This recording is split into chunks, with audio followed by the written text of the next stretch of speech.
Newbie, prove it! Newbie, prove it! The SEAL yelled, his fist closing around a handful of silver-streaked hair. The mess hall at Coronado fell silent. 40 elite operators watched Chief Petty Officer Ryan Kowalski drag the 54-year-old woman from her chair, convinced she was just another Pentagon paper pusher who'd wandered into the wrong building. His hand never reached her shoulder. In 3 seconds flat, the 220-pound SEAL enforcer was screaming on the concrete floor, his wrist twisted at an angle that made combat veterans look away. The woman hadn't even spilled her coffee. What none of them knew was that they'd just assaulted the most decorated Delta Force operator in American history. Before we continue, tell us where you're watching from in the comments, and if this story grips you, make sure you subscribe, because tomorrow we've saved something extraordinary just for you. Margaret Brennan had walked into hostile territory more times than she could count. Safe houses in Fallujah, where insurgents waited behind every door. Mountain caves in Afghanistan, where Taliban fighters held every advantage. Syrian compounds where one wrong step meant death for her entire team. But none of those environments had prepared her for the peculiar brand of arrogance that saturated the officers' mess at Naval Amphibious Base Coronado at 1900 hours on a Tuesday evening. She was 54 years old. Her hair had gone silver at the temples a decade ago, and she'd stopped caring about hiding it around the same time she'd stopped caring about what men thought of her appearance. 25 years in Delta Force had taught her that vanity was a luxury operators couldn't afford, and retirement hadn't changed that fundamental truth. Her orders had brought her here 3 hours ago. Classified assessment. Inter-unit cooperation failures. 8 operators dead in a joint mission disaster that never officially happened in a country that would never be named. Someone needed to figure out why elite units kept treating each other as enemies instead of allies. Someone needed to fix it before more body bags came home. Maggie had requested this assignment specifically against the advice of her superiors at JSOC, who'd warned her that SEALs didn't play well with outsiders, especially outsiders who happened to be female, older than their commanding officers, and carrying enough classified intelligence to end careers with a single phone call. She'd insisted anyway. She always did. The mess hall operated on unwritten rules, as rigid as any military regulation. Officers sat separately from enlisted. Senior chiefs commanded the prime real estate near the windows. Junior personnel filled whatever spaces remained, grateful for scraps of recognition that filtered down from above. Women, the few stationed at Coronado, kept to their own corner, a safety measure born from bitter experience with operators who viewed them as invaders in their sacred brotherhood. Maggie had chosen a table in the corner deliberately. Good sight lines to all entrances. Back to the wall. Clear fields of observation. Old habits. The kind that kept you alive when complacency killed everyone else. She wore no rank insignia by design. Her civilian contractor badge identified her only as M. Brennan, JSOC Liaison. The mission required her to assess unit cohesion and leadership effectiveness without the artificial deference that came with visible authority. She needed to see these SEALs as they really were, not as they pretended to be when brass was watching. The early results were not encouraging. Lieutenant Commander Derek Stone held court at the center table like a king surveying his domain. At 38, he was everything the Navy recruitment posters promised: square-jaw shoulders that could carry democracy itself, eyes like chips of blue granite that had seen combat in places most Americans would never know existed. His men surrounded him with the devotion of disciples. SEAL Team 5, the best of the best, the tip of the spear, or so they told anyone who would listen. Another Pentagon babysitter, Stone said, his voice carrying just far enough to reach the surrounding tables. His eyes had found Maggie the moment she'd entered, tracked her to her corner table, and dismissed her as irrelevant in the space of a heartbeat. Probably here to make sure we're using the right pronouns in our after-action reports. Laughter rippled through his circle. Chief Petty Officer Ryan Kowalski leaned back in his chair, arms crossed over a chest that looked like it had been sculpted from granite. At 32, he was the team's enforcer, the one they called when someone needed an attitude adjustment. His knuckles bore the permanent discoloration of a man who'd settled too many arguments with his fists. "Want me to show her where the exit is, LT?" Kowalski's smile never reached his eyes. She looks confused. Probably thinks this is the yoga studio. More laughter. Petty Officer Second Class Miguel Torres, the team's communications specialist, was already reaching for his phone. 28 years old, MIT educated, smart enough to know better, and too desperate for acceptance to act on it. This is going to be good, Torres muttered, thumb hovering over the record button. Kowalski versus the AARP representative. Petty Officer Third Class Jason Park, the youngest at 25, still hungry to prove he belonged, shifted uncomfortably in his seat. Something about the woman in the corner bothered him. The way she sat. The way her eyes moved. The way she seemed completely unaware of the attention she was drawing while simultaneously cataloging every detail of the room. Maybe we should just leave her alone, Park said quietly. She's not bothering anyone. Kowalski's head swiveled toward him with the slow menace of a predator scenting weakness. What's the matter, Park? You worried about hurting Grandma's feelings? Park's face flushed red, but he said nothing more. He'd learned to keep his mouth shut. They all did eventually. So, Maggie continued eating with mechanical efficiency, her notebook open beside her tray. To anyone watching, she appeared completely absorbed in whatever she was writing, oblivious to the commentary, the stares, the growing tension that thickened the air like humidity before a storm. In reality, she was cataloging everything. Stone's micro-expressions when he thought no one was looking. The slight tremor in his hands, too much caffeine, or something stronger. The desperate edge beneath his confidence that spoke of a man terrified of becoming irrelevant. Kowalski's impulse control issues visible in the way his jaw tightened every time someone didn't immediately defer to his physical presence. Torres's need for validation so transparent it was almost painful to witness. Park's discomfort the only crack in an otherwise unified wall of toxic masculinity. 23 years of reading hostels in environments where misreading someone meant death had given Maggie abilities that these men couldn't imagine.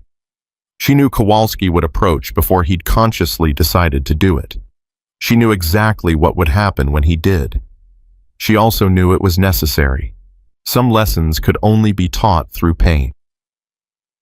Kowalski stood up from his table with the practiced casualness of a man who wanted everyone to notice how casual he was being. He grabbed his tray, though he'd barely touched his food, and began walking toward the disposal area. His path took him directly past Maggie's corner table. Not a coincidence. The serving line and trash receptacles were in the opposite direction. This was a probing action, a dominance display. The kind of territorial behavior that would have been familiar to any wildlife documentary narrator. Maggie didn't look up from her notebook, didn't acknowledge his presence, didn't give him the reaction he was clearly seeking. Kowalski paused beside her table close enough that his shadow fell across her notes. He stood there for a full 5 seconds, waiting for her to notice him, to acknowledge him, to show the deference that his size and position demanded. Nothing. She kept writing. His jaw tightened. "Excuse me, ma'am." The word ma'am dripped with condescension. "I don't think we've been introduced." Maggie looked up, meeting his eyes with the kind of level stare that had made insurgent leaders reconsider their life choices. "No," she said simply. "We haven't." The silence stretched. Kowalski had expected elaboration, explanation, the nervous chatter that uncertain people used to fill uncomfortable spaces. Instead, he got 2 words and a gaze that seemed to see right through his carefully constructed intimidation. "I'm Chief Petty Officer Kowalski." He extended his hand. "SEAL Team 5. And you are..." Maggie looked at his outstretched hand for exactly 2 seconds. Long enough to be noticeable. Short enough to avoid outright rudeness. Then she returned to her notebook without accepting the gesture. "Busy," she said. The word hit Kowalski like a physical blow. Around the mess hall, conversation stuttered as SEALs tuned into the drama unfolding in the corner. This wasn't how these encounters were supposed to go. He was special operations. He was elite. He was supposed to command respect and deference, not get dismissed like some boot recruit. His face flushed red above his collar. The rational part of his brain, the part that had gotten him through buds and deployments in places that would break most men, screamed warnings that his pride refused to hear. "Look, lady." His voice dropped to a register meant to intimidate. "I don't know who you are or why you're here, but this is a naval special warfare facility. We have protocols, procedures, ways of doing things." Maggie finished writing her sentence, capped her pen with deliberate precision, and looked up at him again. This time, her expression held a hint of something that might have been amusement. "Chief," she said, her voice carrying just far enough to be heard at surrounding tables. "Do you always introduce yourself to visitors by assuming they're lost and offering to escort them off base?" It was a perfect trap. If he backed down now, he'd look weak in front of 40 witnesses. If he escalated, he'd be taking action against an unidentified individual without proper authority or justification. Either choice would reveal everything she needed to know about his judgment, his training, and his fitness for leadership. Kowalski chose escalation. His hand moved toward her shoulder, ostensibly to guide her to her feet, actually to establish physical dominance through uninvited contact. It was a move that had worked before with civilians and contractors who understood their place in the hierarchy. He had no idea that the woman sitting quietly in the corner had spent 25 years perfecting the art of violence, that her hands were classified as lethal weapons by 3 different government agencies, that touching her without permission was about to become the most expensive mistake of his military career. Maggie's eyes went cold. For just a moment, a fraction of a second that would replay in Kowalski's nightmares for years to come. He caught a glimpse of something that made his survival instincts scream. Warnings his pride refused to process. Then everything happened at once. She didn't move like other people moved. There was no wasted motion, no telegraphed intention, no warning signs that her body was about to become a weapon. One moment she was sitting quietly with her notebook. The next, she was flowing upward like water taking the shape of violence. Her left hand intercepted Kowalski's wrist with surgical precision, fingers finding the pressure point where the radial nerve surfaced just below his thumb joint. The contact lasted exactly 1 second, long enough to send white-hot agony shooting up his arm, short enough that his brain couldn't process what was happening. But that wasn't the lesson. The lesson came when Kowalski tried to pull back, tried to reassert his physical dominance through superior size and strength. Maggie let him pull. Encouraged it even, used his own momentum against him in a way that turned his retreat into forward motion. Her right hand appeared at his elbow, not grabbing, just guiding, redirecting his energy along vectors that his body understood but his brain couldn't comprehend. Physics took over. Kowalski's center of gravity shifted forward, his weight committed to a direction he hadn't chosen. Maggie stepped aside like a matador avoiding a bull. And suddenly the 220-pound SEAL enforcer was airborne, his trajectory carrying him past her table toward the concrete floor with all the grace of a falling refrigerator.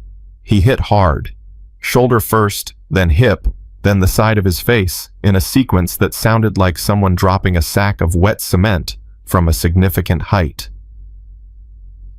The silence that followed was absolute. 40 SEALs sat frozen in their chairs, forks halfway to their mouths. Conversations interrupted mid-syllable. Even the kitchen staff had stopped their clattering to stare through the serving window at the impossible sight. Ryan Kowalski, 6'2", 220 pounds of Navy SEAL muscle sprawled on the floor, while a silver-haired woman who couldn't weigh more than 140 pounds stood over him like she'd just swatted a particularly annoying fly. Kowalski rolled onto his back, blinking stars out of his vision. His right wrist hung at an angle that suggested something was very, very wrong. He tried to push himself up with his left hand, failed, tried again. His face was a mask of shock, humiliation, and dawning rage. "What the?" "Physics," Maggie said, her voice carrying clearly in the stunned silence. She hadn't even sat back down, just stood beside her table with the same relaxed posture she'd maintained throughout the entire encounter. Action-reaction. You provided the force. I just redirected it. She looked down at him with an expression that held neither anger nor satisfaction, just clinical assessment. Corpsman might want to look at that wrist. Radial nerve compression can cause temporary paralysis if left untreated. Nothing permanent. Probably. Torres's phone was recording everything. His hand was shaking so badly the footage would probably be unwatchable, but he couldn't bring himself to stop. Park had gone pale. His earlier discomfort transformed into something closer to horror as he realized they'd all just witnessed something that shouldn't have been possible. And at the center table, Lieutenant Commander Derek Stone was slowly rising from his chair, his face cycling through emotions like a slot machine that couldn't decide where to stop. Stone's boots hit the floor with deliberate weight as he approached the corner table. Around him, his SEALs straightened in their chairs, ready to back their commander's play, whatever that play might be. This was a crisis of authority. Their enforcer had been publicly humiliated by a woman old enough to be his mother. If Stone didn't restore the natural order immediately, everything they'd built, the hierarchy, the respect, the fear that kept everyone in line, would crumble. "Ma'am." Stone's voice was controlled professional, the tone of a man who'd learned to hide his emotions in environments where revealing them meant death. "I don't know who you are or what you think just happened here, but you just assaulted one of my men." Maggie met his gaze without flinching. "Your man put his hands on me without consent or authority. I responded with proportional force. Any JAG officer would classify that as justifiable self-defense." "That's not how this works." Stone moved closer, using his height advantage to loom over her. "This is my mess hall, my base, my team. You don't get to walk in here and—" "I don't get to what?" Maggie's voice didn't rise, but something in her tone made Stone stop mid-sentence. "Defend myself against unwanted physical contact. Expect basic professional courtesy from naval personnel. Assume that special operations forces can distinguish between a civilian contractor and an actual threat." She looked around the room, making eye contact with SEALs who suddenly couldn't meet her gaze. "Because from where I'm standing, the only threat in this room has been wearing a trident." The accusation hung in the air like smoke from a detonation. Stone felt his face flush, his hands clenched into fists at his sides. Every instinct honed by 15 years in special operations was screaming at him to restore dominance, to remind everyone present why he commanded SEAL Team 5, to make this woman understand her place in the hierarchy. But something stopped him. Something in her eyes. The way she stood, relaxed but ready weight, distributed for instant movement in any direction. The way her hands hung at her sides, fingers slightly curved, positioned for techniques he'd only seen in classified combatives manuals. The way she looked at him like she already knew how this encounter would end, and was simply waiting for him to catch up. "Who are you?" he asked, his voice quieter now, something besides anger threading through the words. "Really?" Maggie's smile didn't reach her eyes. "Someone who's been watching your unit for the past 47 minutes, Commander. Someone who's been documenting everything I've seen. Someone who came here to assess whether SEAL Team 5 is capable of the kind of inter-service cooperation that prevents good operators from coming home in boxes." She paused, letting the implications sink in. "And so far, I'm not impressed." Sometimes. The mess hall had transformed. What had been a temple of male confidence was now a room full of men who'd just realized they might be standing on a trapdoor. SEALs exchanged glances, trying to calculate how much trouble they were actually in. Torres's hand moved toward his pocket, suddenly desperate to delete the video he'd been so eager to capture moments ago. Park's expression had shifted from horror to something that looked almost like hope, vindication for the discomfort he'd felt watching his teammates target an unknown woman.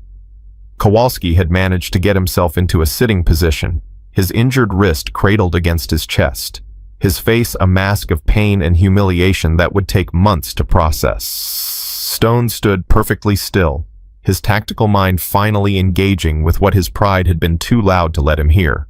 An assessment, documentation, inter-service cooperation.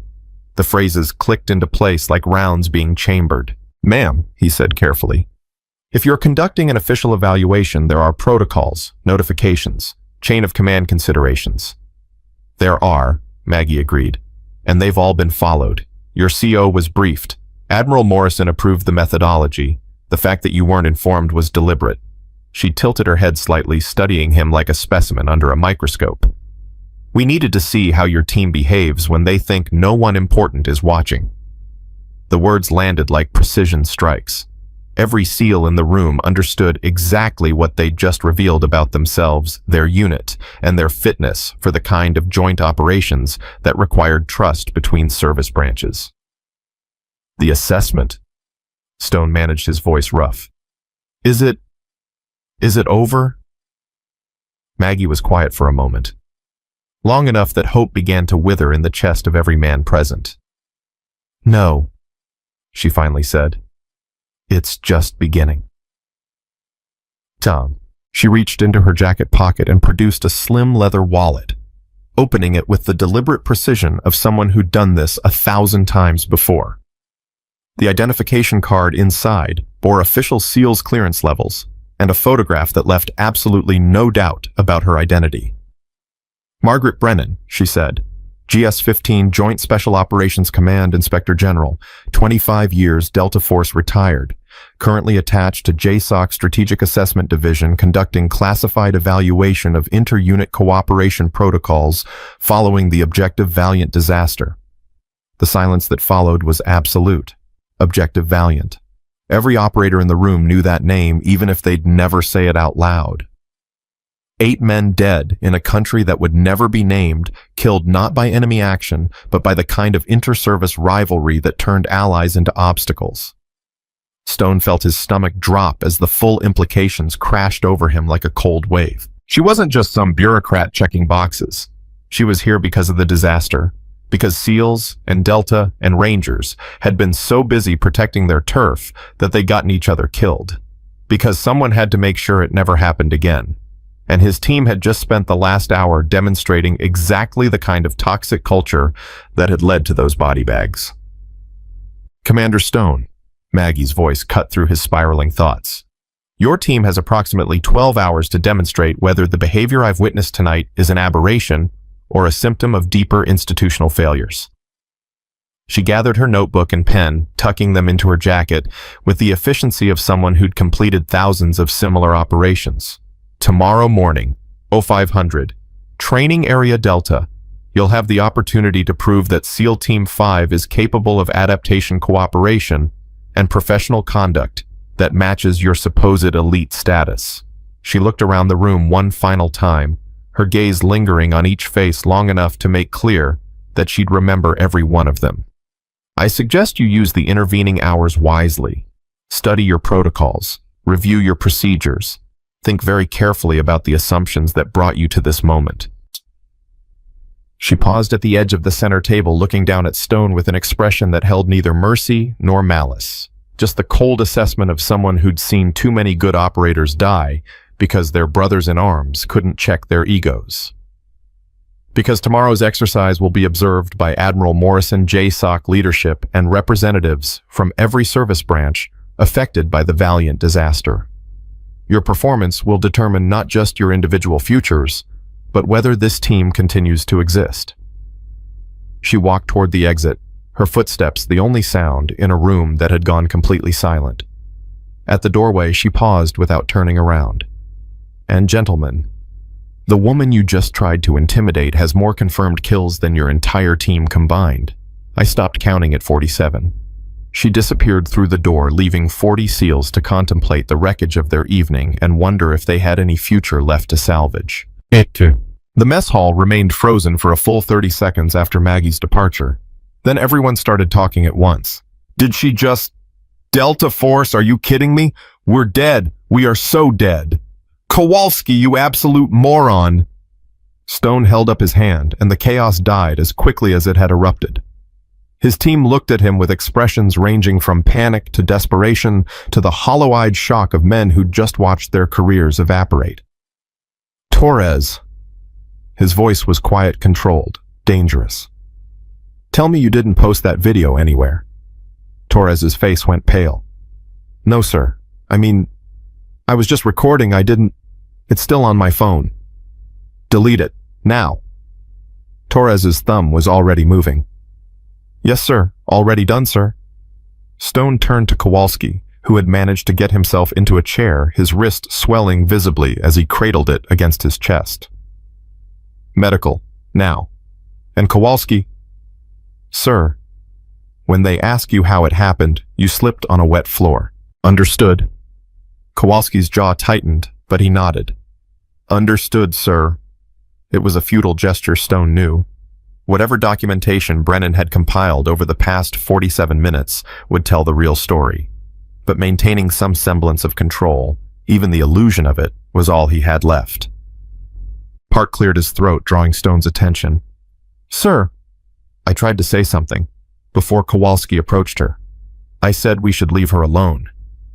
Stone studied the young SEAL for a long moment.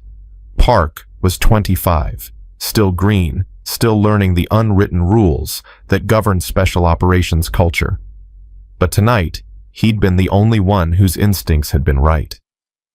"I heard you," Stone said quietly, "and I should have listened." It was as close to an admission of fault as anyone had ever heard from Derek Stone. Around the table, SEALs exchanged glances of surprise that their commander, their unshakable, infallible commander, had just acknowledged making a mistake. "What do we do now, sir?" Torres asked. "Tomorrow's exercise. If JSOC and Admiral Morrison are going to be watching, we prepare." Stone's voice hardened with resolve. "We pull every manual on inter-service cooperation protocols. We review every after-action report from joint operations. We figure out what she wants to see and we give it to her. And if that's not enough..." The question came from Kowalski, who was being helped to his feet by two teammates. His face was gray with pain and something deeper, the first cracks appearing in an ego that had never been seriously challenged. Stone was quiet for a moment. "Then we learn," he finally said. "Whatever she's here to teach us, we learn it. Because the alternative is watching everything we've built get dismantled by someone who's better at this than we are." He looked around the room at the men who'd followed him into firefights and extraction zones and places that didn't exist on any map. "We're SEALs. We adapt. We overcome. And tomorrow we prove that what happened here tonight was a mistake, not a definition of who we are."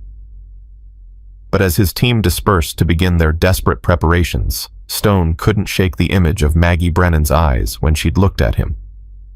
The complete absence of doubt. The quiet certainty of someone who'd already calculated every possible outcome and found them all acceptable. She wasn't worried about tomorrow's exercise, because she already knew how it would end. And somewhere deep in his gut, Derek Stone was beginning to suspect that he knew too. The night stretched ahead of them, dark and full of terrible possibilities.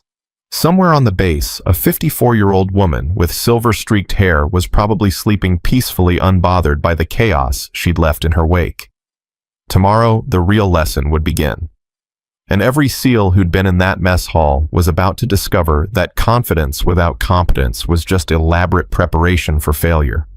Stone didn't sleep that night. He sat in his quarters with his laptop open, fingers flying across the keyboard as he searched for any information he could find about Margaret Brennan. The name brought up almost nothing: a few citations and redacted after-action reports, a brief mention in a Joint Chiefs of Staff briefing from 2019, and exactly one photograph that looked like it had been taken in the early 2000s. The woman in that photograph was younger, her hair still dark, but those eyes were unmistakable. The same eyes that had looked at him in the mess hall like he was already dead and just hadn't realized it yet. His phone buzzed. A text from Senior Chief Morrison at Naval Special Warfare Command. "Stone, what the hell did your team do? Admiral's office called. They want a full report on the Brennan incident by 0400. You better have a good explanation." Stone stared at the message for a full minute before typing his response. "Working on it. Situation is complicated." The reply came instantly. "Complicated doesn't cover careers ending. Fix this." Stone set the phone down and rubbed his eyes with the heels of his hands.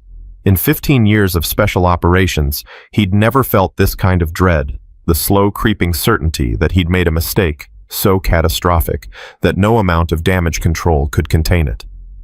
A knock at his door pulled him from his spiral. "Enter." Torres stepped inside, his face drawn and pale in the harsh fluorescent light. He was carrying a tablet computer and his hands were trembling slightly. Sir, I found something about Brennan. Stone gestured for him to continue. Torres moved to the desk and set the tablet down, pulling up a document that looked like it had been assembled from fragments of classified briefings and unofficial channels. I called in some favors, Torres said. A buddy from intelligence school who works at JSOC now. He couldn't tell me much, but he sent me this. Stone leaned forward, scanning the document. What he read made his blood run cold. The Gray Lady, Torres said quietly. That's what they called her in the sandbox. Nobody knew her real name, but everyone knew the stories. A female operator who worked with Delta did things that officially never happened in places that officially didn't exist. Stone kept reading, his jaw tightening with each line.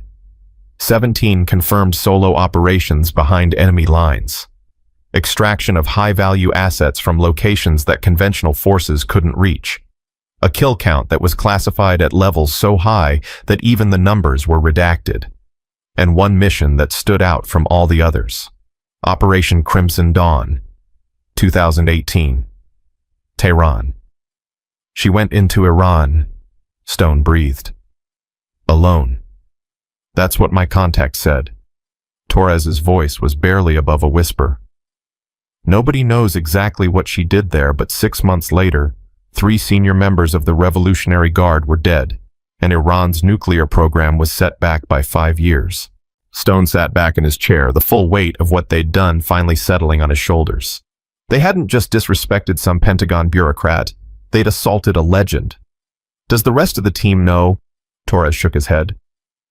I came to you first, sir. I thought you should be the one to tell them. Stone was quiet for a long moment, processing the information, calculating angles, trying to find some path forward that didn't end with his entire team being scattered to the winds. Get everyone together, he finally said. Briefing room, 20 minutes. Sir, it's 01:30 hours. I don't care if it's Christmas morning, Torres, get them there. Torres nodded and disappeared through the door, leaving Stone alone with the knowledge that had just reshaped his understanding of the universe. Margaret Brennan wasn't just better than them. She was operating in a different category entirely, and tomorrow she was going to prove it.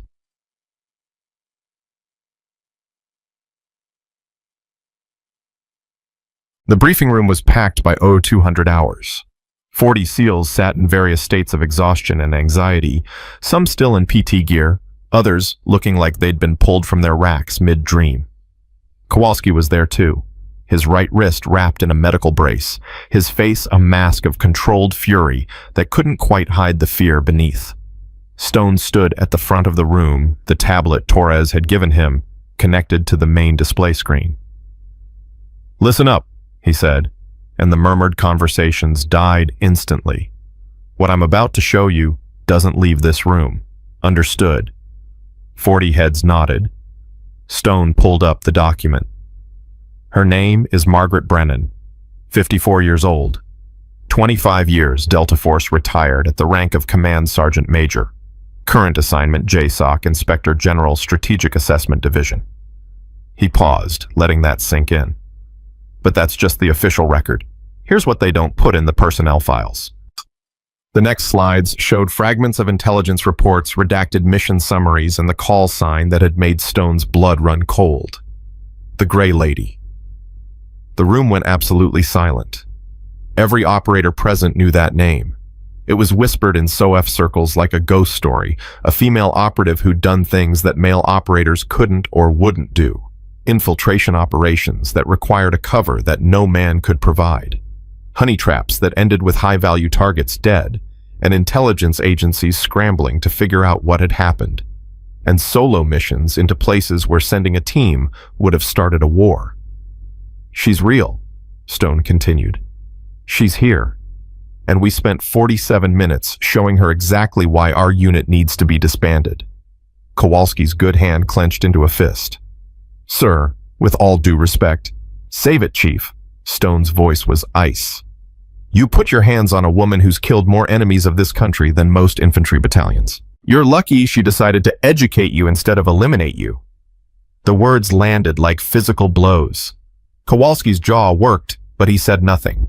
Tomorrow morning, Stone continued, We're going to be evaluated by someone who knows every trick in our playbook because she helped write the damn book.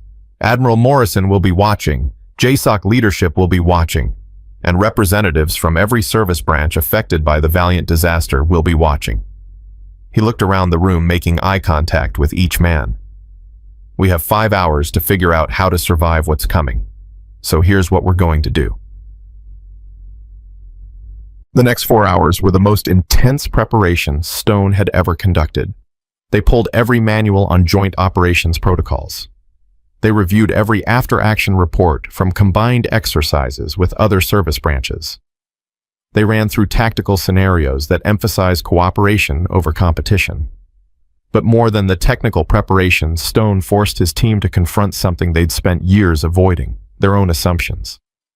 Park, Stone said, at 0330 hours, pointing to the youngest SEAL. You tried to stop Kowalski tonight. Why? Park looked uncomfortable with the sudden attention. I don't know, sir. Something just felt wrong. What felt wrong?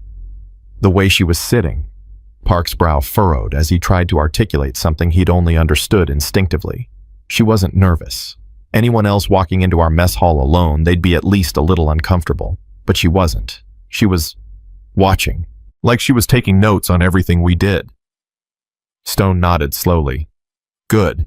That's exactly what she was doing. And we were too busy assuming she was nobody to notice that she was cataloging our weaknesses. He turned to address the whole room. This is what we do tomorrow. We stop assuming. We start observing. We treat every unknown like a potential threat until we have verified intelligence that says otherwise. Sir, Torres said hesitantly, what if that's not enough? What if she's already decided to end us? Stone was quiet for a moment. Then we give her a reason to change her mind. We show her that we can learn from this, that what happened tonight was a wake-up call, not a death sentence. He checked his watch. 04:15 hours. 45 minutes until they needed to be in formation. Final review of tactical assignments, then gear up. Whatever happens out there, we face it together. The team dispersed to complete their preparations, leaving Stone alone with his thoughts. He'd spent 15 years building SEAL Team 5 into what he believed was the finest special operations unit in the Navy. Tonight, a 54-year-old woman with silver hair had shown him just how wrong he'd been. Tomorrow, she'd show him everything else. The pre-dawn darkness carried a different quality as Stone led his team to the parade ground. The cold was sharper, the silence more complete, the weight of what was coming pressing down on every operator like physical mass. 40 SEALs stood in perfect formation, their breath visible in the morning chill, their futures hanging on whatever Commander Margaret Brennan had planned for them. At precisely 0500 hours, 3 vehicles approached. Stone recognized the first 2 standard military sedans carrying base command staff. Colonel Harrison and Major Vance emerged, their expressions grim with the look of officers who'd been briefed on exactly how badly his team had embarrassed the naval special warfare community. The third vehicle was different, a modified Humvee that looked like it had seen actual combat, not parade ground display. The kind of vehicle that units used in environments where looking pretty was less important than staying alive. The door opened and Margaret Brennan stepped out. She was wearing full combat gear, not the ceremonial kind that officers wore for inspections, but functional equipment that showed the wear patterns of actual use. Her movements were economical, professional, and absolutely terrifying. This wasn't the woman who'd been trying to eat dinner in peace. This was a combat operator preparing to demonstrate exactly why she was considered one of the most dangerous people in American special operations. Behind the sedans, a 4th vehicle arrived that Stone hadn't been expecting, a black SUV with government plates and the kind of tinted windows that screamed classified. The door opened, and a man in his 60s emerged, tall, silver-haired, wearing a uniform that bore enough stars to make everyone present snap to even straighter attention. Admiral James Morrison, Commander Naval Special Warfare Command. Stone's heart sank. If Morrison had come personally, this wasn't just an assessment. This was an execution. Admiral on deck, Stone called out, and his team responded with the precision of men who understood their careers were measured in hours rather than years. Morrison approached without returning salutes, his attention focused entirely on Brennan. "Maggie," he said. "Been a long time." "James." Brennan's response was casual, familiar in a way that suggested history between them. "You didn't have to come yourself." "Yes, I did." Morrison's jaw tightened. 8 good people are dead because units like this one can't check their egos long enough to work together. I need to see for myself whether these men are salvageable. He turned to look at Stone's formation, his eyes hard as granite. "Commander Stone, I've read the preliminary report from last night. Do you have anything to say?" Stone stepped forward, his voice steady despite the terror clawing at his chest. "Admiral, my team's behavior last night was inexcusable. We made assumptions based on appearance rather than verification. We failed to follow basic security protocols. And we created an environment that no professional should have to experience." He paused, gathering himself. "We have no excuses, sir. Only a request for the opportunity to demonstrate that we can learn from this failure." Morrison studied him for a long moment, his expression unreadable. "That's exactly what Commander Brennan is here to determine." He stepped back, gesturing for Brennan to proceed. "The assessment is yours, Maggie. Show me what they're made of." Brennan moved to stand in front of the formation, her presence commanding attention without demanding it. "Gentlemen," she said, her voice carrying clearly in the morning air, "last night you showed me who you are when you think no one important is watching. Today you get to show me who you can become when you understand exactly what's at stake." She began pacing slowly along the front rank, her eyes evaluating each operator with the clinical assessment of someone who'd spent decades separating wheat from chaff. "The exercise is simple. I represent a high-value target that has been located in hostile territory. Your mission is to capture or neutralize me within 2 hours, using appropriate tactics and procedures." She stopped in front of Kowalski, who refused to meet her gaze. "You will have access to all standard equipment and support. I will be armed with simulation rounds and defensive equipment only." Her smile was cold. "The disadvantage is mine. Numerically." She resumed pacing.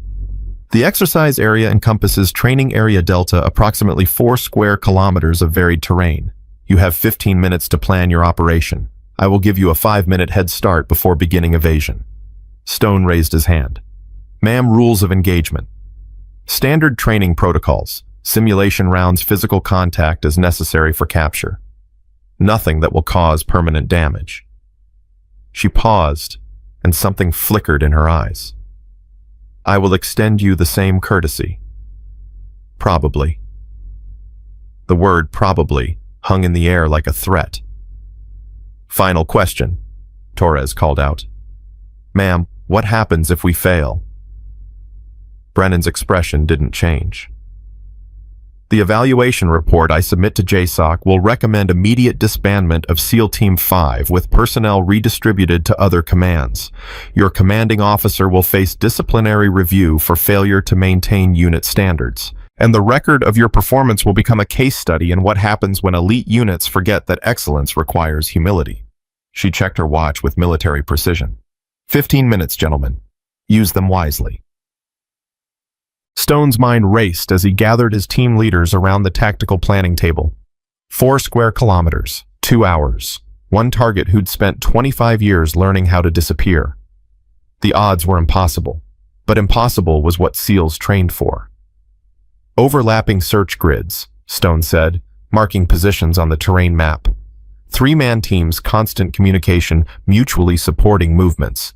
Nobody operates alone. Nobody breaks radio protocol. Kowalski leaned over the map with his good hand. "Sir, she's one person. Even with her training, the numbers favor us." "The numbers didn't help you last night, Chief." Kowalski's jaw tightened, but he didn't argue.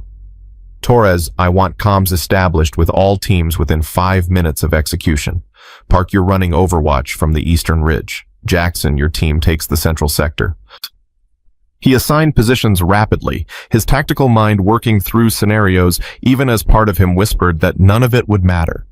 She wasn't going to play by their rules. She was going to rewrite them. "Final check," Stone said. "What are we not assuming?" Park spoke up first. We're not assuming she's in the obvious hiding spots. Good. What else? We're not assuming our communications are secure, Torres added. If she's got Delta resources, she might be able to intercept or jam our frequencies. Better, keep going. We're not assuming she's trying to hide, Kowalski said slowly, his voice carrying a grudging respect that hadn't been there before. She might come to us, pick us off one by one. Stone nodded. That's exactly what she'll do, because that's what any special operator would do against a numerically superior force. She'll use our size against us, fragment our coordination, and eliminate us piece by piece. He looked around at his team leaders. So we give her what she doesn't expect. Discipline, patience, actual coordination instead of the testosterone contest she saw last night. The 15 minutes expired. Across the parade ground, Brennan had finished her own preparations. She stood alone at the edge of the training area, waiting. Stone raised his hand to signal his team's readiness. Execute. The first 30 minutes were a nightmare of shadows and paranoia. Stone's team swept through training area Delta with textbook precision, covering angles, maintaining communication, following every protocol they'd drilled for years. They found nothing. No tracks, no evidence of passage, no indication that anyone had ever entered the exercise area at all. It was as if Margaret Brennan had simply ceased to exist. Alpha Team Sector 1 clear, crackled over the radio. Bravo Team Sector 2 clear. Charlie Team Sector 3 clear. Stone stood at the tactical command post, watching his teams move across the terrain like pieces on a chessboard. A chessboard where his opponent had removed herself from the board entirely. She's not evading, he muttered. She's observing. Torres looked up from the communications console. Sir, she's watching us, learning our patterns, figuring out our weak points. Stone's gut twisted with the certainty of someone who'd suddenly realized he was prey instead of predator. When she moves, it'll be surgical. As if in answer, the radio crackled with a transmission that made every operator in the command post freeze. It was Brennan's voice. Commander Stone, your tactical deployment is textbook perfect. Unfortunately, I helped write the textbook. The transmission cut out. Then from 3 different positions, simultaneously, smoke grenades detonated, and the screaming began. Stone heard the chaos unfolding over the radio like a symphony of disaster. Contact, contact, she's in Sector 2. Charlie Team man down, repeat man down. I can't see, where is she? Where is she? He watched his tactical display as operator icons began changing from green to red, one every 30 seconds, like a heartbeat of elimination. She wasn't just evading them. She was hunting them. All teams fall back to rally point Alpha. Stone ordered, fighting to keep his voice steady. Defensive positions. Nobody moves alone. The responses that came back were fragmented, panicked. Sir, she's everywhere. I don't know how. Jensen is down. Martinez is down. She took them both before we even... How is she doing this? She's one person. Stone's hands clenched into fists as he watched his carefully planned operation disintegrate in real time. 23 operators eliminated in 47 minutes, 17 remained. And somewhere in the chaos and smoke, a 54-year-old woman was completing their education, one elimination at a time. From her position in an abandoned water tower, Brennan observed the remaining SEALs attempting to regroup. They were good. Better than she'd expected, actually. Their tactical discipline was solid. Their communication protocols were professional. Their individual skills were exactly what the Navy claimed they were. But skills weren't enough. Not against someone who'd spent 25 years learning that conventional thinking was just elaborate preparation for unconventional failure. She checked her watch. 43 minutes remaining. Time enough to finish the lesson. Brennan began her descent from the water tower, moving with the fluid silence that had made her a ghost in a dozen combat zones. Below her, Stone was trying to rally his remaining men into something resembling a coherent defensive position. He'd chosen high ground, good visibility, overlapping fields of fire, exactly what the manuals recommended, which made it exactly what she expected. The smoke grenade she'd prepared landed in the center of their position at 0617 hours. The chaos that followed was systematic, professional, and absolutely devastating. One by one, the remaining SEALs discovered that their defensive position was actually a cage, and the predator was already inside. Stone was the last one standing. He'd watched his team get dismantled with a precision that bordered on artistic. Brennan had moved through their position like smoke through fingers appearing and disappearing in ways that defied everything he understood about tactical movement. His weapon was raised, but there was nothing to aim at, just shadows and the sound of his own breathing. "Commander Stone?" Her voice came from behind him. Close enough that he should have heard her approach, close enough that he should have sensed her presence. He hadn't. "It's over," Brennan continued. "Lower your weapon." Stone's hands were steady as he complied, setting his rifle on the ground with the careful movements of someone who'd accepted defeat. He turned to face her.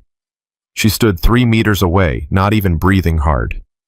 Her equipment showed no signs of the systematic elimination she'd just conducted. No scratches, no wear, no indication that she'd spent the better part of an hour hunting 40 SEALs through 4 kilometers of terrain. "How?" The word came out as a whisper. Brennan's expression softened slightly. "You're not incompetent, Commander. Your team isn't weak. You're just fighting the wrong war, with the wrong assumptions against the wrong enemy." She took a step closer. "The lesson isn't that you're failures. The lesson is that competence without understanding is just elaborate preparation for failure. You're excellent SEALs. You're just not special operations. And today you finally learned the difference." Stone stood in silence, processing the weight of complete defeat. 40 operators, 2 hours, 1 woman. The outcome had never been in doubt. Behind him, he could hear his teammates beginning to stir as they recovered from the takedowns that had removed them from the exercise. Cable ties were being cut. Equipment was being retrieved.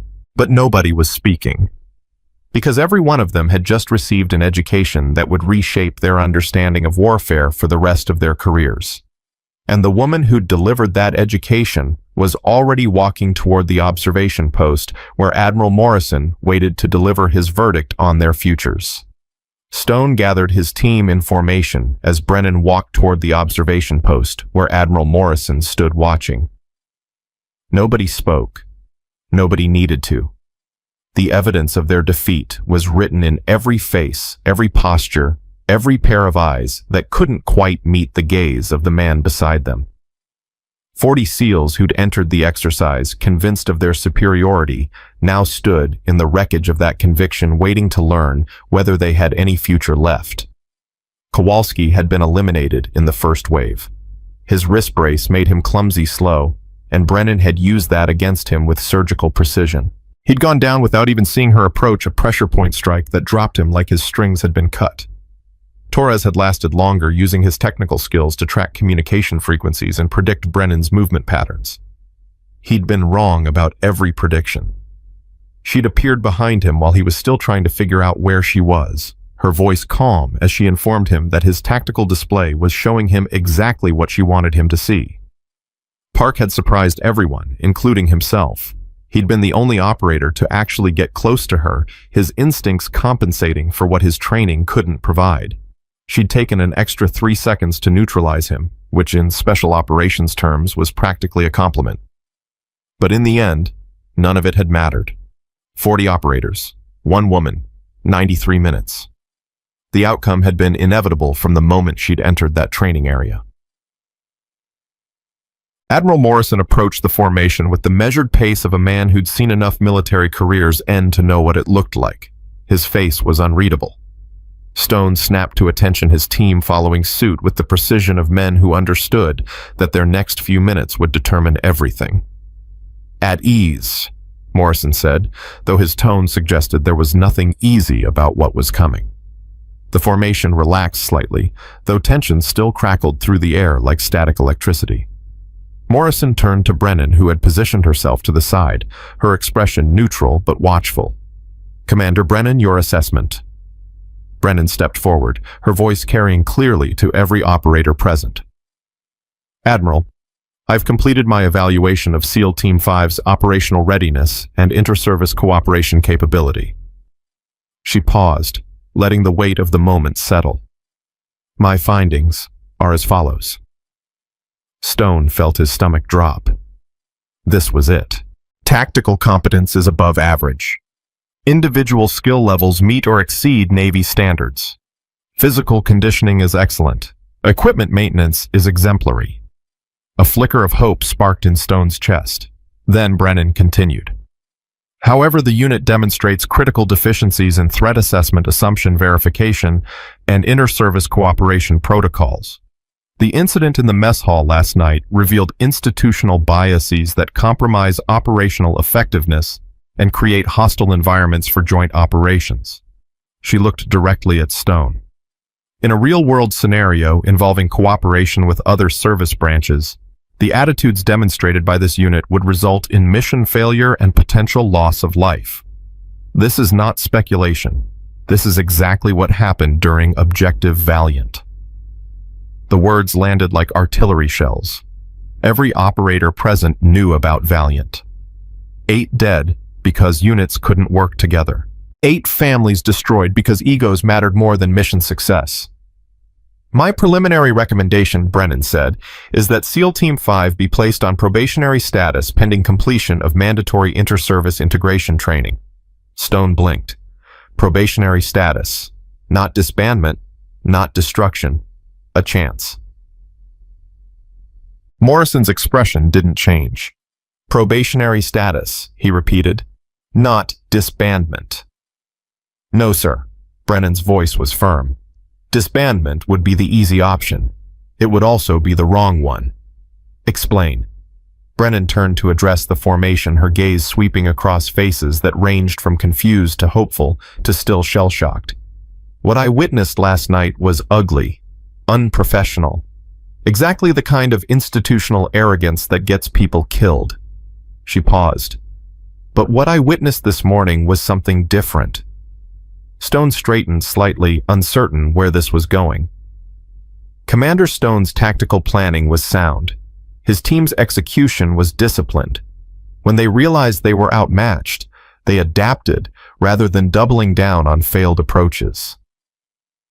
Brennan's expression softened almost imperceptibly. That's not nothing. That's the foundation of genuine military excellence. She turned back to Morrison. The problem isn't capability, Admiral. It's culture, and culture can be changed, if there's willingness to change it. Morrison was quiet for a long moment, studying the formation with eyes that had evaluated thousands of operators over a 30-year career. Commander Stone, Stone stepped forward. Sir, do you understand what Commander Brennan is offering you? A second chance, sir. Wrong. Morrison's voice sharpened. She's offering you a first chance. Everything before today was prologue. The real test starts now. He looked at Brennan. You'll conduct the integration training personally. Brennan nodded. 3 days, Admiral. If they show genuine capacity for change, I'll amend my report accordingly. If they don't, she let the implication hang. Very well. Morrison addressed the formation. SEAL Team 5, you are hereby placed on probationary status, effective immediately. Commander Brennan has operational authority over your training for the next 72 hours. Her evaluation will determine whether this unit continues to exist. He paused, letting the weight of his words settle. Don't waste this opportunity. There won't be another one. Morrison departed 20 minutes later, leaving Brennan alone with 40 SEALs who still weren't sure whether they'd been saved or condemned to a slower destruction. Stone dismissed the formation to medical evaluation and equipment recovery, then approached Brennan with the careful bearing of a man walking through a minefield. Ma'am, I want to thank you. Don't. Brennan's voice was sharp. Don't thank me for something you haven't earned yet. Stone stopped mid-sentence, caught off guard by her intensity.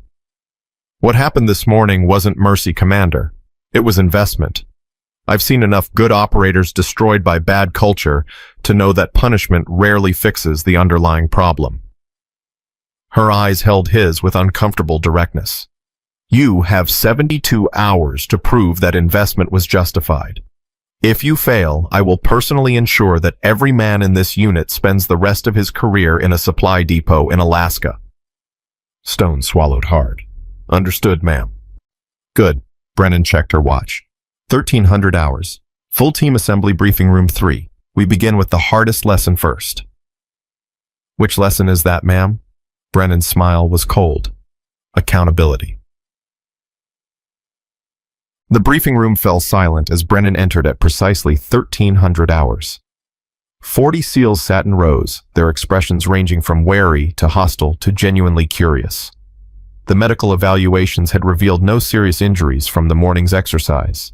Bruised egos didn't show up on x-rays, and the physical pain of elimination had faded into the deeper ache of professional humiliation. Brennan moved to the front of the room and stood in silence for 30 seconds, letting the tension build. Then she spoke. "Last night, Chief Petty Officer Kowalski put his hands on me without consent or authority. What should have happened next?" The question hung in the air. Nobody answered. "I'm not asking what did happen.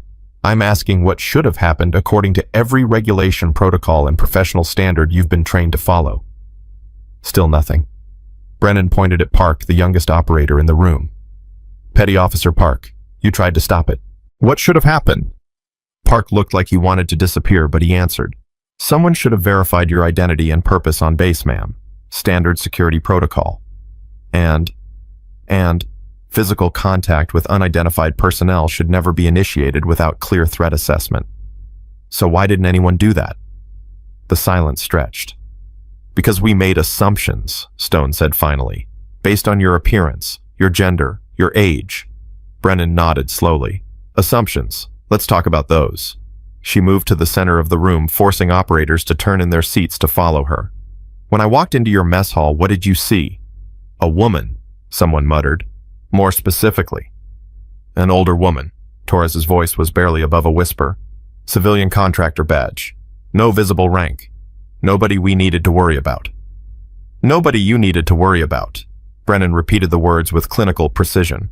"A stranger enters your facility, sits alone, observes your operations for 47 minutes, and nobody thinks to question why she's there or what she wants." She stopped directly in front of Kowalski.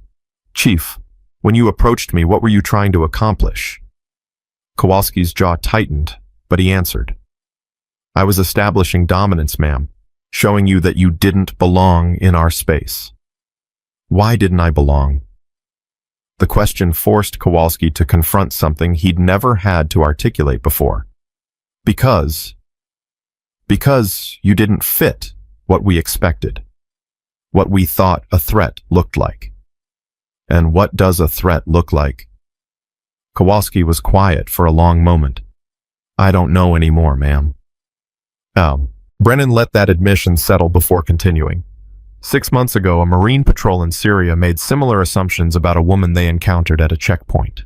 She was small, appeared unarmed, didn't match their profile of a potential threat. The room went completely still. She was wearing a suicide vest. 3 Marines died. 5 more were critically wounded. Brennan's voice hardened. The investigation found that standard identification procedures had been ignored because the Marines made assumptions based on gender stereotypes. They saw a woman, and they stopped thinking. They stopped following protocols. They stopped treating an unknown as a potential threat. She looked around the room, making eye contact with each operator in turn. "That's what happened last night. You saw a woman and you stopped thinking. The only difference is that I wasn't wearing a vest. I was carrying a notebook." Torres raised his hand hesitantly. "Ma'am, permission to speak freely." "Granted." "How do we fix this? How do we change something that we didn't even know we were doing?" Brennan's expression shifted almost imperceptibly. "That's the first intelligent question I've heard since I arrived at this base." She moved back to the front of the room. "You fix it by acknowledging that you don't know what you don't know. You fix it by questioning every assumption before you act on it. You fix it by remembering that the moment you think you figured everything out is the moment you become vulnerable." She paused. "And you fix it by listening to people like Petty Officer Park, who tried to tell you something was wrong and got mocked for his trouble." Every eye in the room turned to Park, who looked like he'd rather be anywhere else on Earth. Park's instincts were correct. His observation skills picked up what the rest of you missed. And instead of listening, you shut him down because he was challenging the group's assumptions. Brennan pointed at Stone. Commander, what should you have done when Park expressed concern? Stone's face was tight with the effort of public self-examination. I should have listened to him, ma'am. I should have verified the situation before allowing my team to engage. Why didn't you? The silence that followed was devastating. Because I was more concerned with maintaining authority than questioning my own assumptions. Shots. The next 4 hours were the most brutal professional development session any of them had ever experienced. Brennan walked them through scenario after scenario, forcing them to confront the gaps in their thinking. She presented case studies of operations that had failed because units couldn't cooperate, intelligence that had been ignored because it came from the wrong source, warnings that had been dismissed because they challenged comfortable assumptions. By 1700 hours, the room's atmosphere had shifted. The hostility that had characterized the morning was gone, replaced by something more complex, a mixture of exhaustion, humility, and the first stirrings of genuine respect for the woman who was systematically dismantling their worldview. Break for chow, Brennan announced. 1900 hours, we begin practical exercises. The team began filing out, but Stone lingered. Ma'am, may I speak with you privately? Brennan nodded, waiting until the room had cleared. What is it? Commander Stone struggled to find the right words. I've been in special operations for 15 years. I've completed 3 combat deployments. I've earned every qualification the Navy offers. He paused. And in the last 24 hours, I've learned that I don't know anything. Brennan's expression remained neutral. That's progress. How did you know last night when you walked into the mess hall? How did you know what would happen? Because I've seen it happen before. Different base, different unit, same pattern. Brennan's voice carried a weight that suggested years of similar experiences. Men who've been told they're the best start believing they can identify threats by looking at them. They stop following protocols because they think their instincts are infallible, and eventually someone gets hurt. Stone shook his head slowly. We could have killed you. If you'd been what we assumed, just some contractor who got in Kowalski's way, he might have really hurt you. He tried to hurt me, Commander. He just failed. The words landed with uncomfortable precision. But that's not what keeps me up at night, Brennan continued. What keeps me up at night is thinking about the people who can't defend themselves, the female officers who walk into spaces like your mess hall and face the same hostility I did, but don't have 25 years of Delta training to fall back on. Her eyes met Stone's with uncomfortable directness. You're not just protecting your country, Commander. You're modeling behavior for everyone under your command. When you allow men like Kowalski to intimidate women without consequence, you're telling every young operator in your unit that it's acceptable, that it's normal, that it's part of being a SEAL. Stone felt something shift in his chest. I never thought about it that way. I know you didn't. Brennan's voice softened slightly. That's why we're having this conversation. The evening practical exercises were designed to reinforce the day's lessons through experience rather than lecture. Brennan divided the team into mixed groups, deliberately pairing operators who demonstrated the worst biases with those who'd shown potential for growth. Park found himself leading a fire team that included Kowalski, an arrangement that would have been unthinkable 24 hours earlier. The scenario is simple, Brennan explained. You'll be given intelligence about a target location. Some of that intelligence will be accurate. Some will be deliberately misleading. Your job is to identify which is which before you commit to action. She handed Stone a folder. The twist is that your intelligence analyst will be someone you've never worked with before, someone from outside your community. The door to the briefing room opened, and a young woman walked in wearing Navy utilities with intelligence specialist insignia. She looked barely old enough to vote, let alone provide tactical intelligence to SEAL operators. This is Petty Officer Second Class Jennifer Walsh, Brennan said. She's one of the finest intelligence analysts at Coronado. She's also been repeatedly passed over for joint operation assignments because unit commanders don't trust her assessments. Walsh stood at attention. Her expression carefully neutral, but Stone could see the tension in her shoulders. She'd walked into hostile territory before, maybe not combat zones, but mess halls and briefing rooms where her expertise was dismissed before she opened her mouth. Petty Officer Walsh will provide your intelligence brief, Brennan continued. Your job is to listen to what she tells you, evaluate it objectively, and make tactical decisions based on the information rather than the source. She looked around the room. Can you do that? The first 15 minutes were painful to watch. Operators who would have hung on every word from a male intelligence officer kept interrupting Walsh, second-guessing her assessments, demanding to know where her information came from. Brennan observed in silence, letting them fail. The mission simulation went badly. The team made entry on a location that Walsh had correctly identified as a trap, ignoring her warnings because they didn't trust her judgment. Exercise terminated, Brennan announced. All personnel captured or killed. Stone stood in the center of the simulated kill zone, surrounded by the red markers that indicated his team's elimination. What happened, Commander? We ignored the intelligence assessment, ma'am. Why? Stone glanced at Walsh, who stood at the edge of the room with her arms crossed and her expression carefully blank. Because we didn't believe her. Did she give you bad information? No, ma'am. Her assessment was accurate. We didn't trust it. Brennan walked to stand directly in front of Stone. And if she'd been a male senior chief with gray hair and combat ribbons on his chest, would you have trusted his assessment? The silence answered the question. Reset, Brennan ordered. Run it again. This time try listening. It took 3 more iterations before the team completed the exercise successfully. By the end, Walsh had earned something she'd never received from SEAL operators before: genuine respect, based on demonstrated competence rather than assumptions about what she could or couldn't do. Petty Officer Walsh, Brennan said as the final debrief concluded your assessment. Walsh looked surprised to be asked, but she answered without hesitation. The team showed significant improvement in their willingness to evaluate intelligence objectively. Commander Stone in particular demonstrated strong leadership by acknowledging when his initial assumptions were wrong and adjusting tactics accordingly. She paused, glancing at Kowalski.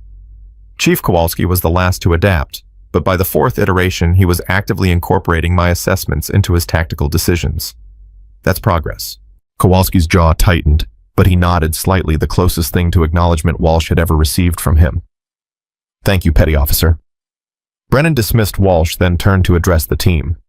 Tomorrow we increase the difficulty. You'll be working with operators from other service branches, Army, Air Force, Marine Corps. People you've spent your careers competing against rather than cooperating with. She let that sink in. The question is whether what you learned today will survive contact with your deepest prejudices. Some of you have spent years believing that SEALs are superior to every other military unit. Tomorrow, you'll have the opportunity to prove whether that belief helps or hurts your mission effectiveness. Stone raised his hand. Ma'am, what happens if we fail?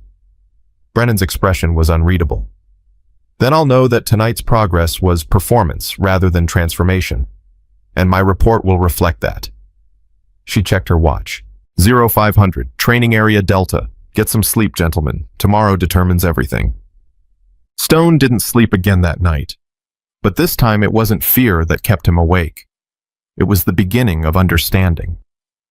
He sat in his quarters replaying the day's events, examining his own reactions and assumptions with the kind of ruthless honesty he usually reserved for tactical after-action reviews.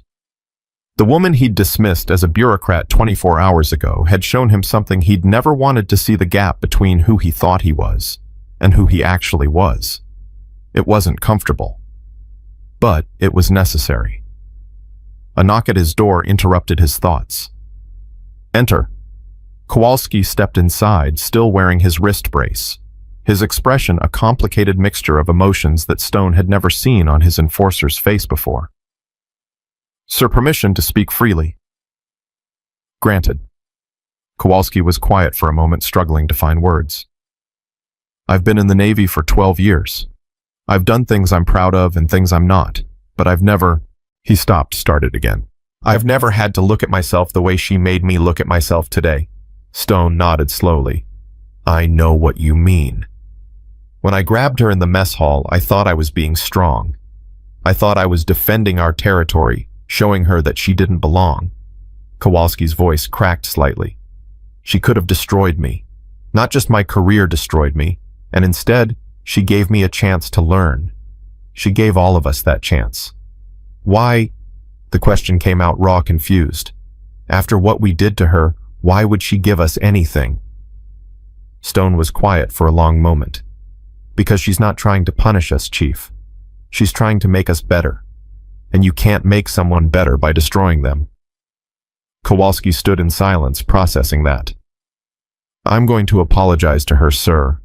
Properly. And I'm going to mean it. I think she'd appreciate that. Kowalski turned to leave, then stopped at the door.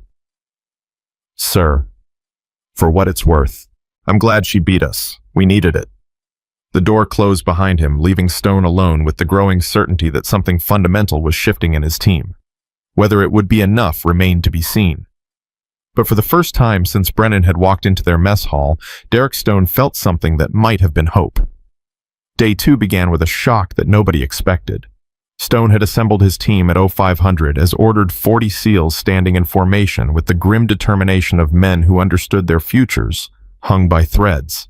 They expected Brennan. They expected another brutal evaluation. What they got was something far more challenging. 3 military buses pulled into Training Area Delta, and the men who stepped off them represented everything SEAL Team 5 had spent years believing they were superior to. Army Rangers in their tan berets, Marine Force Recon in their distinct utilities, Air Force Pararescue in their maroon headgear, 60 operators from competing service branches, all looking at the SEALs with expressions ranging from curiosity to open hostility. Stone felt his stomach tighten. This wasn't training. This was a trial by fire. Brennan emerged from the command vehicle and walked to the center of the assembly area, where 100 operators now stood in separate formations, eyeing each other like rival predators forced to share territory.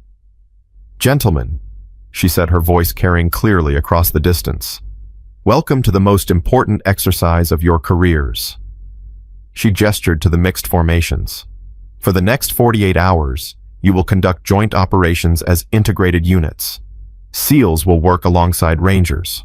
Marines will coordinate with Air Force PJs. You will share intelligence resources and tactical responsibility. Murmurs rippled through all 4 formations. Brennan's expression hardened. I've heard the jokes you tell about each other. I've seen the rivalries that turn joint operations into turf wars.